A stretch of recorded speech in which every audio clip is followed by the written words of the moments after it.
Hello student, मैं जितेंद्र पाठ PSC YouTube channel पर आपका स्वागत करता हूं।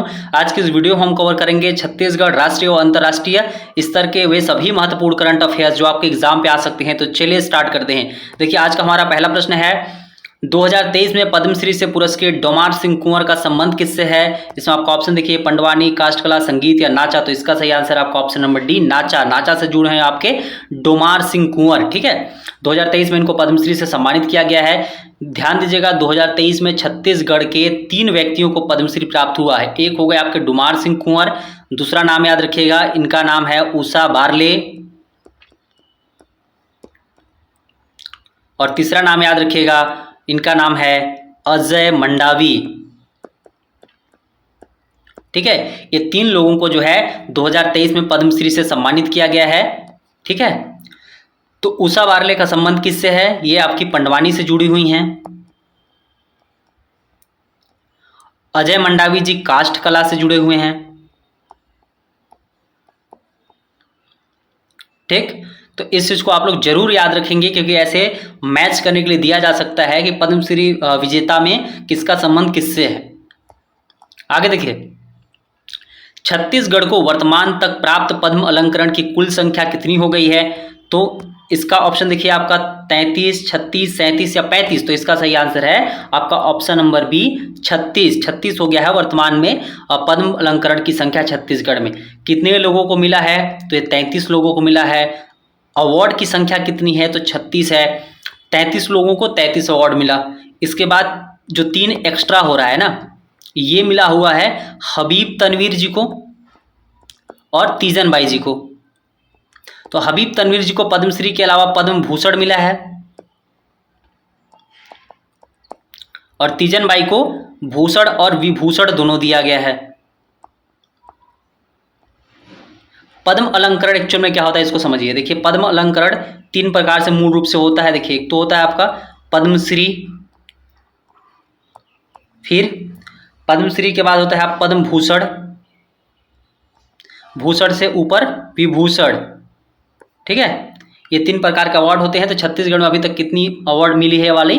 तो 36 अवार्ड जो है यहाँ पर प्राप्त हुआ है पद्म अलंकरण का, जिसमें 33 आपको पद्मश्री वाले मिलेंगे और 33 लोगों को पद्मश्री दिया गया है, और 3 जो है यहाँ पर आप देखेंगे तो एक पद्म भूषण इनको मिला हुआ है, हबीब तनवीर जी को, और तीजन बाई जी को भूषण और विभूषण मिला है। ठीक है, आगे देखिए, छत्तीसगढ़ के वर्तमान राज्यपाल कौन है? इसमें आपका ऑप्शन देखिए, विश्वभूषण हरिचंदन, अनुसुईया उइके, बलराम जी टंडन या दिनेश नंदन सहाय। तो इसका सही आंसर आपका ऑप्शन नंबर ए, विश्वभूषण हरिचंदन वर्तमान में छत्तीसगढ़ के राज्यपाल हैं। इन्होंने जो है 23 फरवरी 2023 को जो है पदभार यहाँ पर इन्होंने ग्रहण किया है।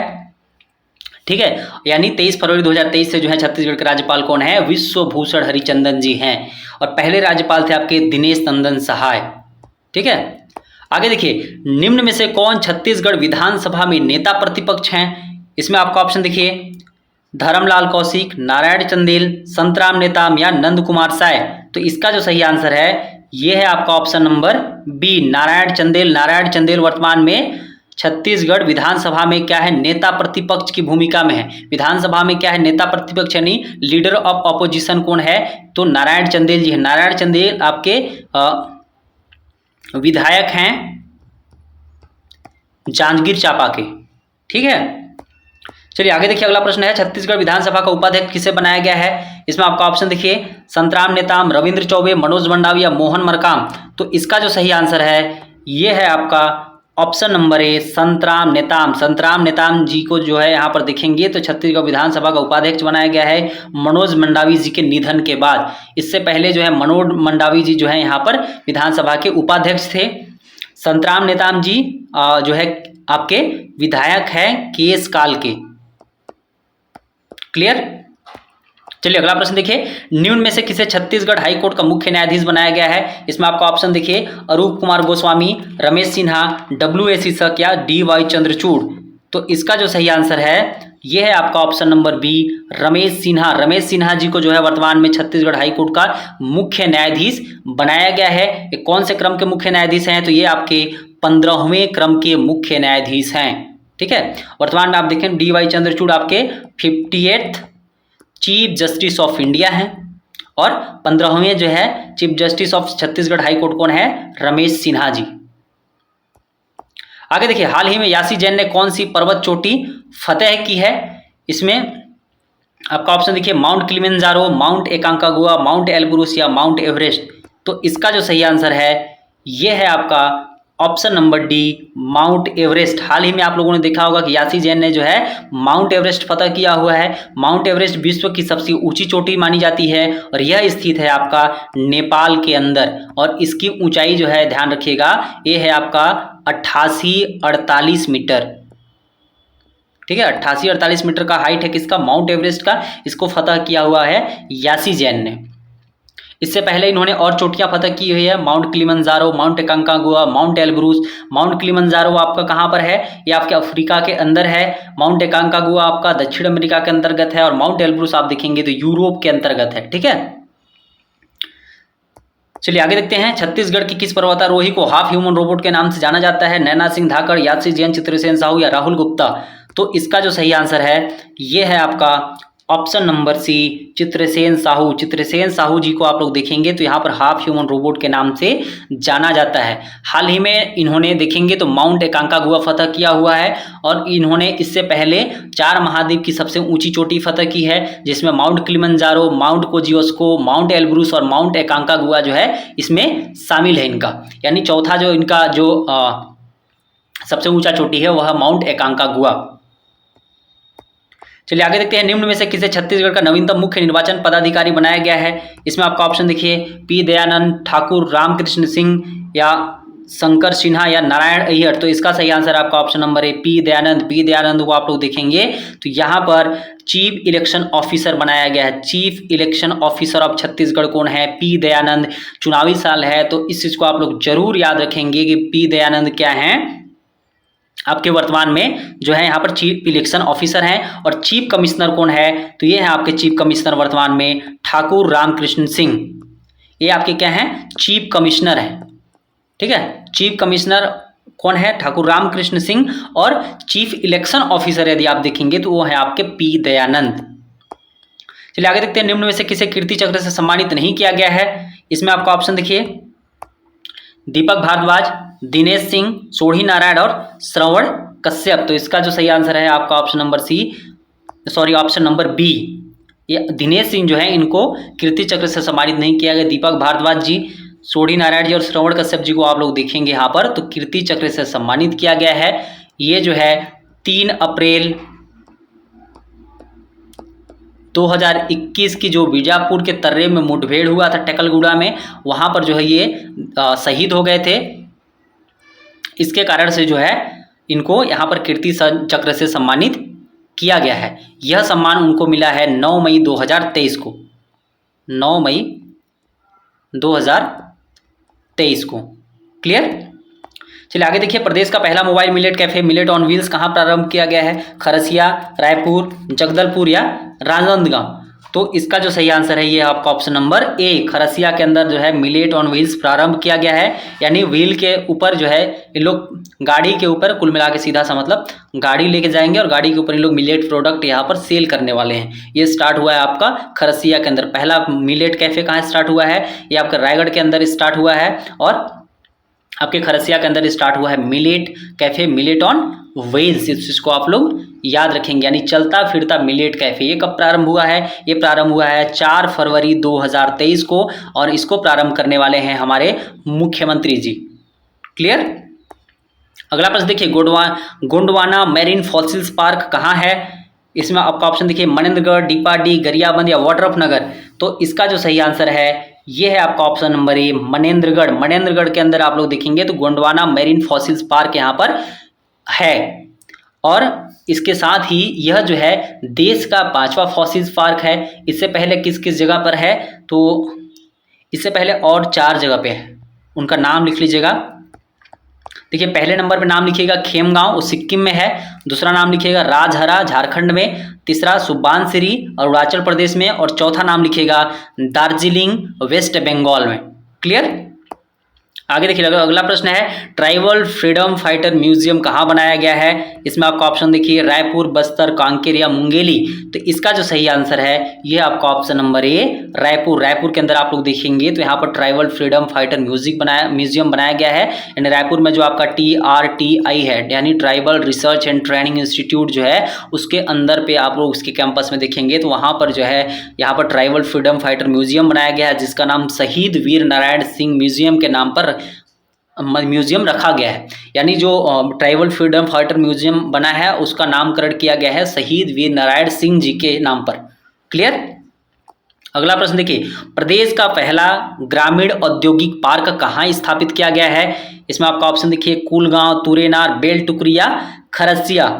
तो इसका जो सही आंसर है ये है आपका ऑप्शन नंबर ए कुलगांव। कुलगांव के अंदर आप लोगों ने देखा होगा तो प्रदेश का पहला जो है रीपा स्थापित किया गया है।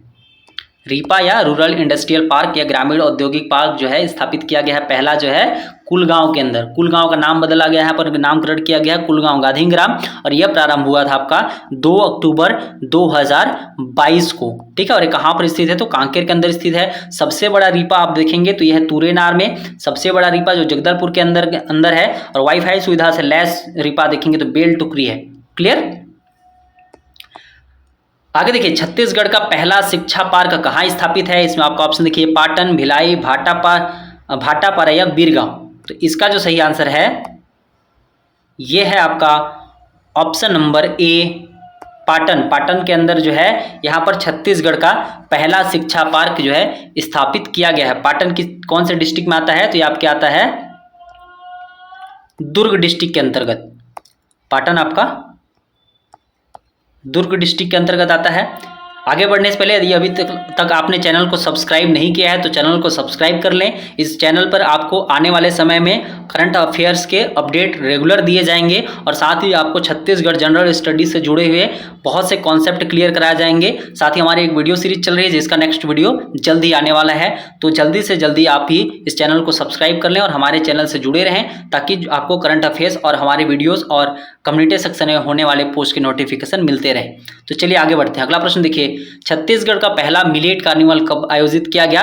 इसमें आपका ऑप्शन देखिए 17 से 19 फरवरी 2023, 18 से 20 फरवरी 2023, 15 से 17 फरवरी 2023, 14 से 16 फरवरी 2023। तो इसका जो सही आंसर है ये है आपका ऑप्शन नंबर ए 17 से 19 फरवरी 2023 के बीच में आप देखेंगे तो छत्तीसगढ़ का पहला मिलेट कार्निवल यहाँ पर आयोजित किया गया था। यह आपका आयोजित हुआ था सुभाष स्टेडियम रायपुर के अंदर। इसकी शुरुआत जो है CM भूपेश बघेल जी ने किया हुआ था। और एक चीज़ और ध्यान दीजिएगा 2023 को अंतर्राष्ट्रीय मिलेट वर्ष घोषित किया गया है। ठीक है। आगे देखिए अगला प्रश्न है कौशल्या माता महोत्सव का आयोजन कब किया गया।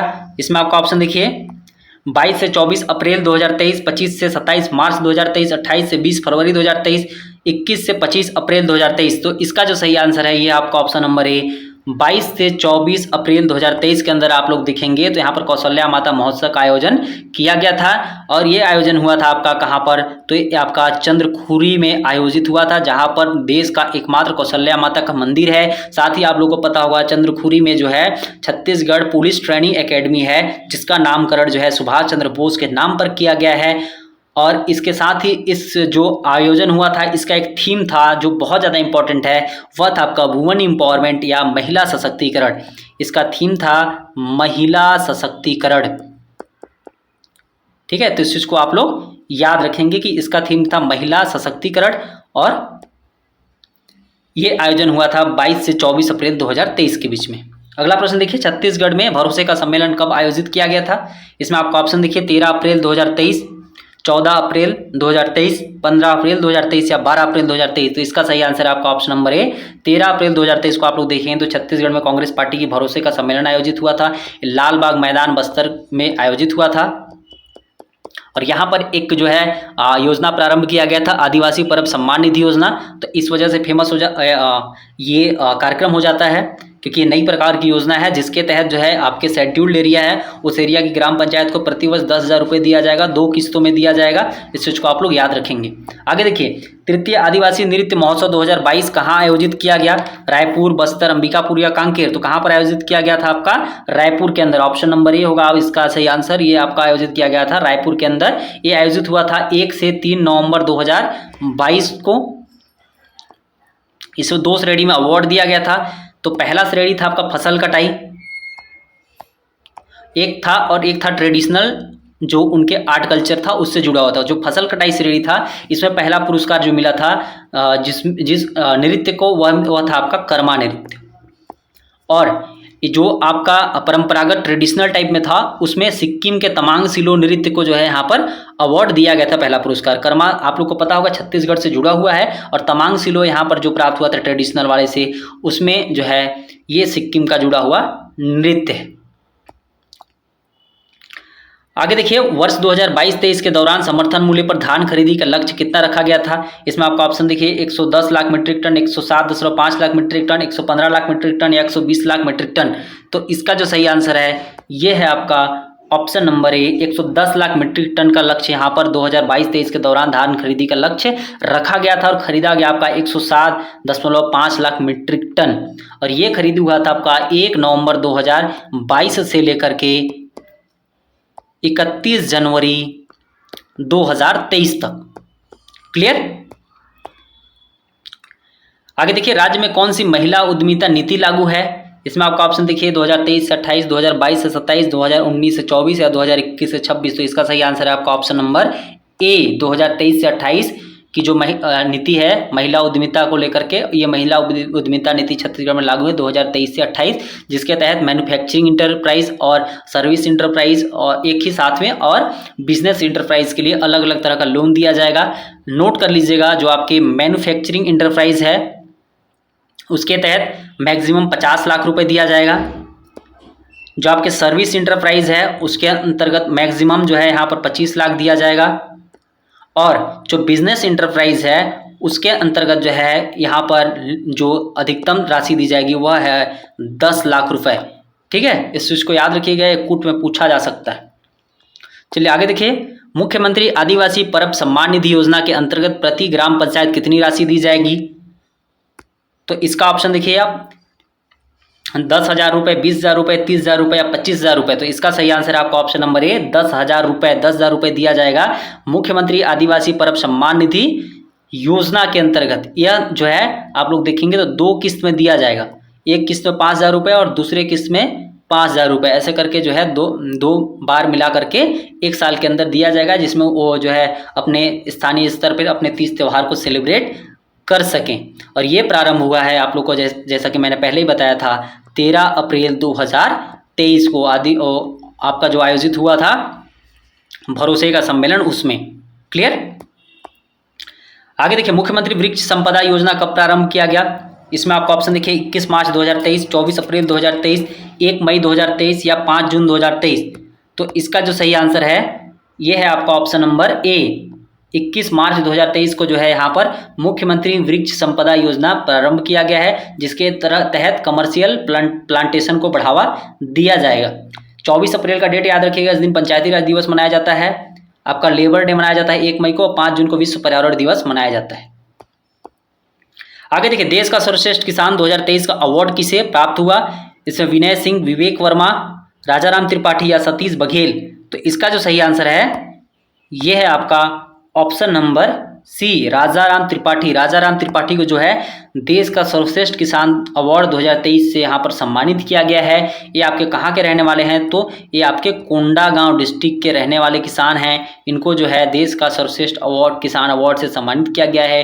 ये माँ दंतेश्वरी हर्बल फार्म के संस्थापक भी हैं। इस फैक्ट को याद रखिएगा, इनका नाम बहुत ज़्यादा चर्चे में है अभी। चलिए आगे देखिए, राष्ट्रीय पंचायत पुरस्कार 2023 में किन ग्राम पंचायतों को सम्मानित किया गया है? इसमें आपका ऑप्शन देखिए नागम व साकरा, नवापारा व पाटन, साजा व धमधा, नांदघाट व पंडरिया। तो इसका जो सही आंसर है ये है आपका ऑप्शन नंबर ए, नागम व सांकरा। नागम व सांकरा का आप लोगों ने देखा होगा, तो यहाँ पर राष्ट्रीय पंचायत पुरस्कार 2023 से सम्मानित किया गया है इनके काम के लिए। नागम आपका देखेंगे तो यहाँ पर सरगुजा डिस्ट्रिक्ट में है और सांकरा जो है आपके धमतरी डिस्ट्रिक्ट में है। क्लियर? चलिए आगे देखते हैं। खेलो इंडिया यूथ गेम्स 2023 में छत्तीसगढ़ को कौन सा स्थान प्राप्त हुआ?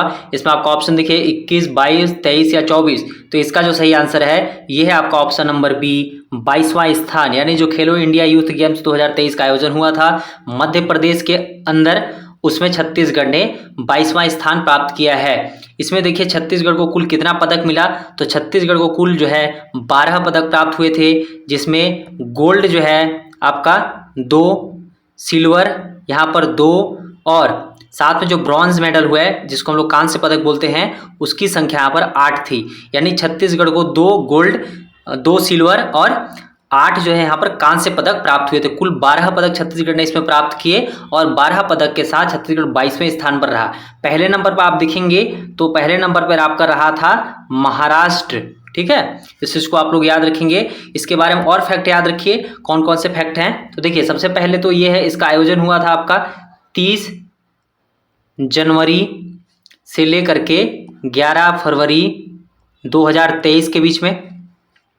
और इसका जो शुभंकर था, शुभंकर, ठीक है, तो इसका शुभंकर था आशा व मोगली। 2 शुभंकर थे आपके, आशा और मोगली। ठीक है, और इसमें एक चीज और याद रखिएगा, इसमें जो मसाल यूज किया गया था, जो मसाल इसमें इन लोग उपयोग कर रहे थे, उस मसाल का नाम था अमरकंटक। क्लियर? चलिए अगला प्रश्न देखते हैं। छत्तीसगढ़ के किस जिले में सर्वाधिक गोबर खरीदी की गई है? तो ये आंकड़ा जो है आपका देखेंगे ना, तो ये आंकड़ा आया हुआ है आपका फरवरी 2023 की स्थिति का आंकड़ा, ये पूछा गया है। इसमें आपका ऑप्शन देखिए दुर्ग, राजनांदगांव, धमतरी और नारायणपुर। तो इसका जो सही आंसर है ये है आपका ऑप्शन नंबर ए, दुर्ग। दुर्ग के अंदर फरवरी 2023 की स्थिति में आप देखेंगे तो सबसे ज्यादा गोबर खरीदी किया गया है और सबसे कम गोबर खरीदी किया गया है आपका नारायणपुर में। नारायणपुर में सबसे कम और दुर्ग में सबसे ज्यादा। ठीक है, चलिए अगला प्रश्न देखते हैं। जलवायु परिवर्तन मिशन प्रारंभ करने वाला भारत का प्रथम राज्य कौन है? इसमें आपका ऑप्शन देखिए तमिलनाडु, महाराष्ट्र, केरल और गुजरात। तो इसका जो सही आंसर है आपका ऑप्शन नंबर ए, तमिलनाडु। तमिलनाडु आप देखेंगे तो जलवायु परिवर्तन मिशन प्रारंभ करने वाला भारत का पहला राज्य बना हुआ है। और तमिलनाडु के जो सीएम हैं उनका नाम याद रखिएगा, तमिलनाडु के सीएम हैं MK स्टालिन। MK Stalin. ठीक है, आगे देखिए नामसाई घोषणा का संबंध किन राज्यों से है? इसमें आपका ऑप्शन देखिए असम, मणिपुर, असम, त्रिपुरा, अरुणाचल प्रदेश, नागालैंड, असम और अरुणाचल प्रदेश। तो इसका जो सही आंसर है ये है आपका ऑप्शन नंबर डी, असम और अरुणाचल प्रदेश। असम और अरुणाचल प्रदेश में के बीच आप देखेंगे तो यहाँ पर सीमा विवाद को के समाधान के लिए जो है ये समझौता लागू हुआ था और इसमें जो है दोनों प्रदेश के मुख्यमंत्री आपस में मिल करके ये सीमा समझौता जो है साइन किए थे।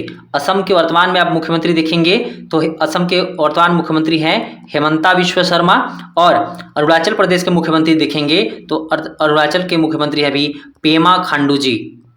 ठीक है, पेमा खांडू जी जो है वर्तमान में अरुणाचल के मुख्यमंत्री हैं और असम के मुख्यमंत्री हेमंता बिश्व शर्मा। इन दोनों ने जो है आपस में मिलकर के जो है यहाँ पर नामसाई घोषणा समझौते पर इन्होंने सिग्नेचर किया हुआ है। तो यह दोनों के बीच का विवाद किसका है? तो यह है आपका असम और अरुणाचल प्रदेश के बीच का सीमा विवाद। ठीक है, अगला प्रश्न देखिए भारत की प्रथम वाटर मेट्रो का शुभारंभ कहाँ किया गया? इसमें आपका ऑप्शन देखिए कोच्चि, विशाखापट्टनम, चेन्नई या गोवा। तो इसका जो सही आंसर है यह है आपका ऑप्शन नंबर ए, कोच्चि। कोच्चि के अंदर आप लोगों ने देखा होगा तो भारत का पहला जो है वाटर मेट्रो का शुभारंभ यहाँ पर किया गया है। आगे देखिए गति शक्ति विश्वविद्यालय की स्थापना कहाँ की गई है? इसमें आपका ऑप्शन देखिए बड़ोदरा, गांधीनगर, अहमदाबाद या सूरत। तो इसका जो सही आंसर है यह है आपका ऑप्शन नंबर ए, वडोदरा। वडोदरा गुजरात के अंदर स्थित है और गुजरात के अंदर आप देखेंगे तो वहां पर गति शक्ति विश्वविद्यालय की स्थापना की गई है। आगे देखिए निम्न में से कौन नाटो का 31वां सदस्य देश बना? आप लोगों को पता होगा कि नाटो अभी बहुत ज्यादा चर्चे में था, खास करके यूक्रेन और रसिया के वॉर के कारण।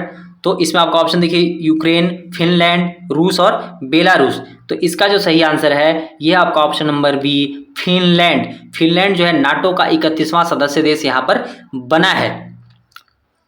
नाटो का फुल फॉर्म क्या होता है? तो नाटो का फुल फॉर्म है नॉर्थ अटलांटिक ट्रीटी ऑर्गेनाइजेशन। इसके मेंबर वर्तमान में आप देखेंगे तो 31 है, क्योंकि 31वां सदस्य देश यही बना हुआ है, तो वर्तमान में 31 मेंबर इसके जो है सदस्य हैं। और अभी वर्तमान में चर्चे में इसका अर्थ, इससे प्रश्न डायरेक्ट पूछा जा सकता है, तो इस फैक्ट को आप लोग याद रखेंगे। हालांकि इस पर मैंने डिटेल वीडियो पहले बना चुका है, जो करंट अफेयर्स का सीरीज मैंने अलग अलग चैप्टर पे कवर कराया हुआ था उस पर, तो उसको भी आप लोग यहाँ पर प्ले लिस्ट में जाकर के चेक कर सकते हैं। आगे देखिए, भारत को क्रूड ऑयल का सबसे बड़ा आपूर्तिकर्ता देश कौन सा है? यानी भारत को जो क्रूड ऑयल प्राप्त होता है उसमें सबसे ज़्यादा जो है वह किस देश से मंगाता है? तो इसमें रशिया हो गया आपका, ईरान, इराक और सऊदी अरब। तो इसका जो सही आंसर है यह आपका ऑप्शन नंबर ए रसिया। रसिया आप देखेंगे तो यहाँ पर भारत को सबसे ज़्यादा क्रूड ऑयल जो है इस टाइम पे दे रहा है। इसका सबसे बड़ा कारण तो ये भी है कि रसिया का यूक्रेन के साथ वॉर चल रहा है, इसके कारण से जो आपके यूरोपियन कंट्रीज है उसके साथ रसिया के रिलेशन बहुत अच्छे नहीं है। इस कारण से भी इसका बहुत ज़्यादा व्यापार जो है इस टाइम पे भारत के साथ चल रहा है। चलिए आगे देखिए, सुप्रीम कोर्ट के नवीनतम मुख्य न्यायाधीश कौन है? इसमें आपका ऑप्शन देखिए ऋतुराज अवस्थी, प्रशांत मिश्रा, सूर्यकांत पारदीवाला या डी.वाई. चंद्रचूड़। तो यहाँ पर देखिए जो सबसे क्या बोलते हैं अभी जो लेटेस्ट के आपके चीफ जस्टिस ऑफ इंडिया हैं वो है आपके डी.वाई. चंद्रचूड़ जी। डी.वाई. चंद्रचूड़ को आप देखेंगे तो भारत का 50वां मुख्य न्यायाधीश यहाँ पर बनाया गया है। और ये जो है 9 नवंबर 2022 से लेकर के 10 नवंबर 2024 तक जो है चीफ जस्टिस ऑफ इंडिया के पद पर काम करने वाले हैं। इस चीज को भी याद रखिएगा। प्रशांत मिश्रा को हाल ही में आप लोगों ने देखा होगा छत्तीसगढ़ से जुड़े हुए हैं और इनको जो है सुप्रीम कोर्ट में जज यहां पर बनाया गया है। आगे देखिए, 22वें विधि आयोग का अध्यक्ष किसे बनाया गया है? इसमें आपका ऑप्शन देखिए नारायण मूर्ति, के वेणुगोपाल, ऋतुराज अवस्थी या प्रशांत मिश्रा। तो इसका जो सही आंसर है यह आपका option number C Rituraj Awasthi. Rituraj Awasthi को आप देखेंगे तो 22वें विधि आयोग का अध्यक्ष यहाँ पर बनाया गया है। ठीक है, 22वें विधि आयोग का कार्यकाल आप लोग देखेंगे तो इसका कार्यकाल जो है 31 अगस्त 2024 तक बढ़ा दिया गया है। तो इस चीज को पूछा जा सकता है स्टेटमेंट क्वेश्चन पे, तो इस चीज को भी आप लोग याद रखेंगे। चलिए आगे देखते हैं, भारत के 28वें CGA किन्हें नियुक्त किया गया है? इसमें आपका ऑप्शन देखिए संदीप शुक्ला, NK सिंह, दीपेंद्र पटेल या SS दुबे। तो यहाँ पर देखिए 28वें जो आपके CGA हैं वो हैं आपके SS दुबे। CGA का फुल फॉर्म होता है कंट्रोलर जनरल ऑफ अकाउंट्स। तो ये जो है वर्तमान में कौन है? SS दुबे। इनका क्रम याद रखिएगा, ये आपके 28वें क्रम के। ठीक है, आगे देखिए, टाइम मैगजीन ने वर्ष 2022 के लिए किसे पर्सन ऑफ द ईयर चुना है? इसमें आपका ऑप्शन है Vladimir Putin, Imran Khan, Vladimir Zelensky या जो बिडेन। तो आप लोग को पता होगा कि अमेरिका की भी फेमस टाइम मैगजीन है, उसका नाम है टाइम। टाइम ने 2022 के लिए पर्सन ऑफ द ईयर किसे चुना है? तो ये चुना है इन्होंने व्लादिमीर जेलेंस्की को। व्लादिमीर जेलेंस्की जो है यूक्रेन से जुड़े हुए हैं, यूक्रेन के प्रेसिडेंट हैं, और इनको जो है टाइम मैगजीन ने जो है पर्सन ऑफ द ईयर 2022 के खिताब से इन्होंने नवाजा है, या कह सकते हैं कि जो उनका मैगजीन जारी हुआ था उसकी जो कवर पेज में इन्होंने जो स्थान दिया है वह दिया है व्लादिमीर जेलेंस्की को। ठीक है, जो बिडेन यूएस के वर्तमान में आप देखेंगे तो यूएस के प्रेसिडेंट हैं, और ये व्लादिमीर पुतिन का संबंध जो है आपके रसिया से है, और इमरान खान आपके पाकिस्तान से जुड़े हुए हैं। ठीक है, अगला प्रश्न देखिए, 74वें गणतंत्र दिवस 2023 के लिए किसे मुख्य अतिथि बनाया गया था? इसमें आपका ऑप्शन देखिए ऋषि सुनक, अब्दुल फतह अल सीसी, मोहम्मद इरफान या जोसेफ स्टीफन। तो इसका जो सही आंसर है ये है आपका ऑप्शन नंबर बी अब्दुल फतह अल सीसी। ये देखेंगे तो 74वें गणतंत्र दिवस 2023 के लिए यहाँ पर भारत में मुख्य अतिथि के रूप में इनको आमंत्रित किया गया था, और इसकी जो है मुख्य अतिथि के रूप में इन्होंने यहाँ पर आए थे। तो अब्दुल फतह अल सीसी जो हैं ये आपके देखेंगे तो मिस्र के राष्ट्रपति हैं। मिस्र के राष्ट्रपति, ठीक है, मिस्र के राष्ट्रपति हैं। और ये जो अब ऋषि सुनक हैं ये आपके ब्रिटेन के पहले भारतीय मूल के प्रधानमंत्री बने हुए हैं, वहाँ पर उन्होंने बने हैं। और साथ ही इस चीज़ को याद रखिएगा कि ब्रिटेन के पहले हिंदू प्रधानमंत्री भी बने हैं आपके ऋषि सुनक जी। ठीक है, आगे देखिए, ग्लोबल मिलेट्स श्री अन्न कॉन्फ्रेंस 2023 कहाँ आयोजित किया गया? इसमें आपका ऑप्शन देखिए जयपुर, नई दिल्ली, मुंबई या गोवा। तो इसका जो सही आंसर है ये है आपका option number option number B, option number B. ठीक है, इसका सही आंसर है ऑप्शन नंबर बी, नई दिल्ली। नई दिल्ली के अंदर ग्लोबल मिलेट श्री अन्न कॉन्फ्रेंस आयोजित किया गया है। ठीक है, इसका ऑप्शन नंबर बी आंसर है, नई दिल्ली। ठीक है, ये कब आयोजित किया गया था, इसको याद रखिएगा। ये आयोजित किया गया था आपका 18 से 19 मार्च 2023 में। इसका उद्घाटन जो है प्रधानमंत्री जी ने किया हुआ है।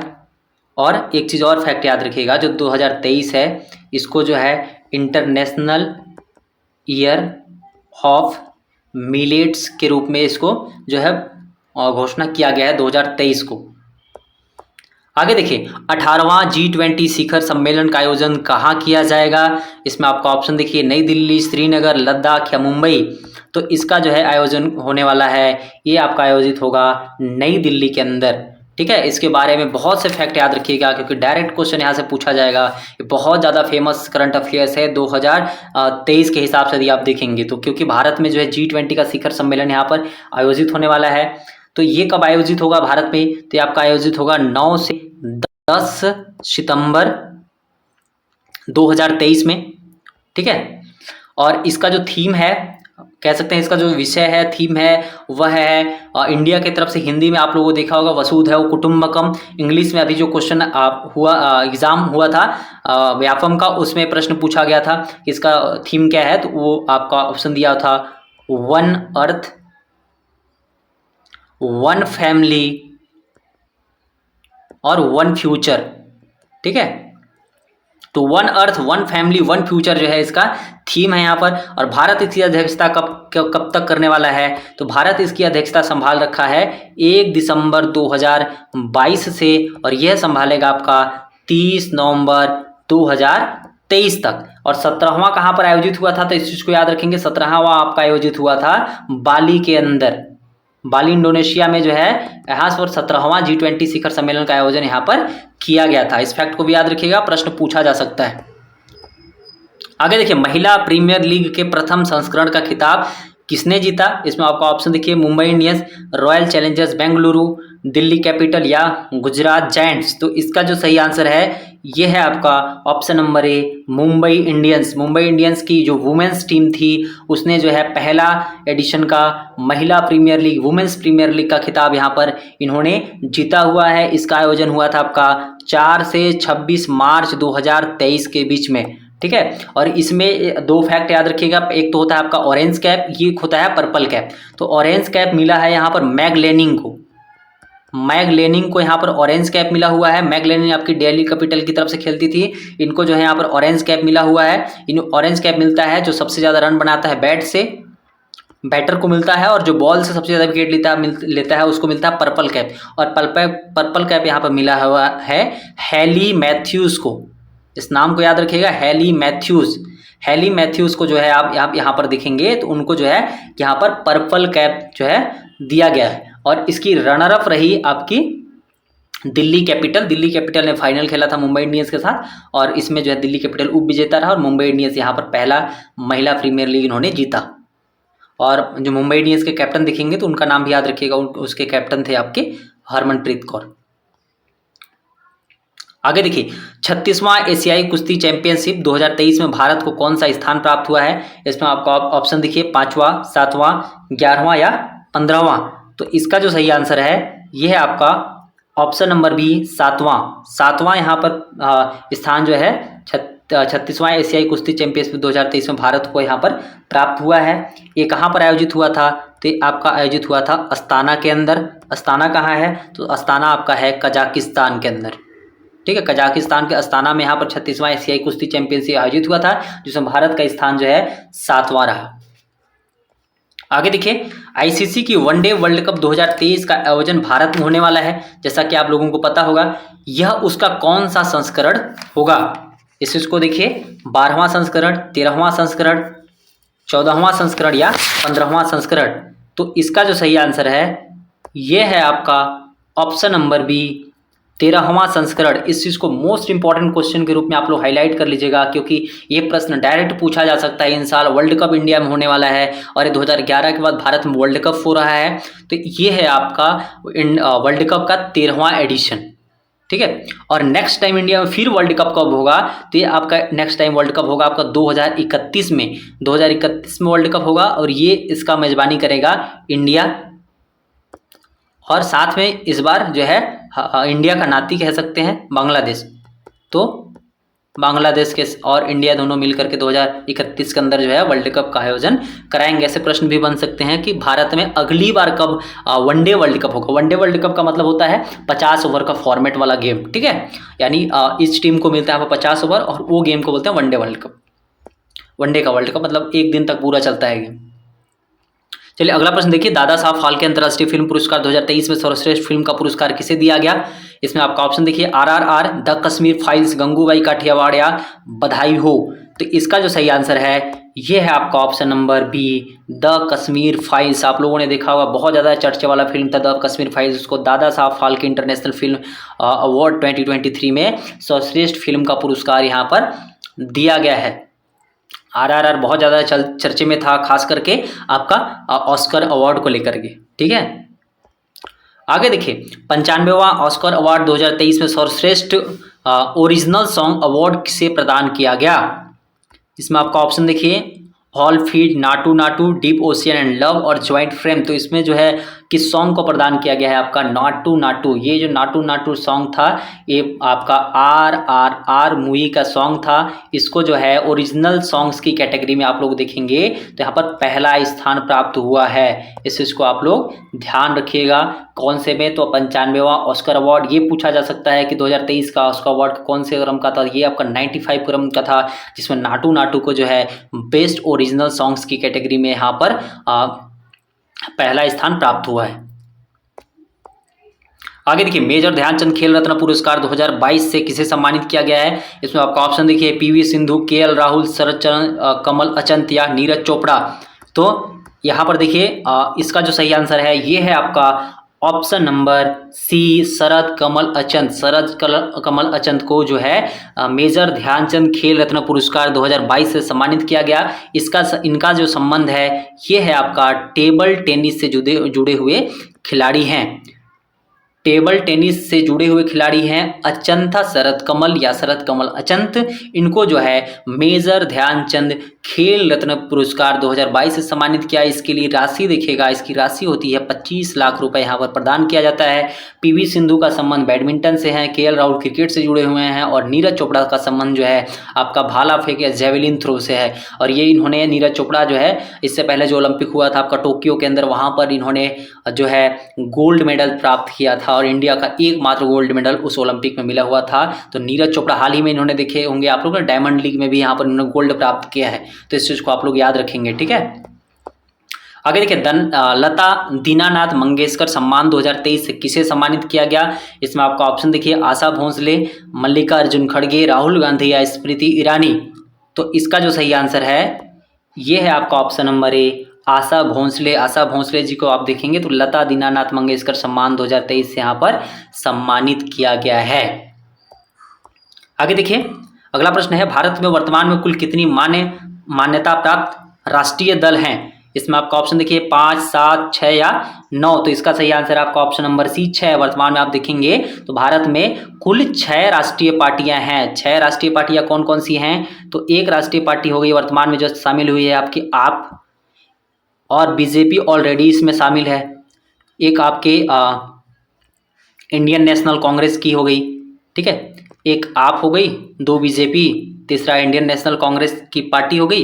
एक पार्टी का नाम है CPIM, ये 4 हो गई। 5वीं हो गई आपकी नेशनल पीपल्स पार्टी NPP, और एक जो है आपका बहुजन समाज पार्टी BSP। ऐसे करके कुल 6 पार्टियां हो गई वर्तमान में, ठीक है। आगे देखिए हाल ही में किस सांसद की सदस्यता रद्द कर दी गई है। इसमें आपका ऑप्शन देखिए सुब्रमण्यम स्वामी, राहुल गांधी, सोनिया गांधी या अधीर रंजन चौधरी। तो इसका जो सही आंसर है ये आपका option number B, Rahul Gandhi. वर्तमान में आप लोगों ने देखा होगा मोदी सरनेम वाले मामले में इनको सजा हुआ है। इस कारण से जो राहुल गांधी जी की संसद सदस्यता जो है यहाँ पर रद्द कर दी गई है। चलिए आगे देखते हैं। अगला प्रश्न है, भारत के राष्ट्रपति भवन परिषद में स्थित मुगल गार्डन का नाम परिवर्तन कर क्या रखा गया है? इसमें आपका ऑप्शन है मंगल गार्डन, अमृत उद्यान, कल्याण उद्यान या विक्टोरिया गार्डन। तो इसका जो सही आंसर है ये है आपका ऑप्शन नंबर बी, अमृत उद्यान। अमृत उद्यान नाम रखा गया है आपका राष्ट्रपति भवन परिषद में स्थित मुगल गार्डन का नाम चेंज करके। ठीक है, तो आज की वीडियो को हम यहीं पे ख़त्म करेंगे। उसके साथ एक चीज़ ध्यान दीजिएगा कि यदि आपने इस सीरीज़ के पुराने वीडियोस नहीं देखे हैं, जिसमें मैंने 9 वीडियोस ऑलरेडी डाल रखे हैं, तो उसको जा करके भी अवश्य चेक कर लें। उसमें बहुत से डिटेल में क्वेश्चन कवर कराए गए हैं। तो इस वीडियो को हम यहीं पे ख़त्म करते हैं। वीडियो अगर अच्छा लगा होगा तो चैनल को सब्सक्राइब करें या वीडियो अपने दोस्तों तक शेयर करें। मिलते हैं अगले वीडियो में, तब तक के लिए जय हिंद।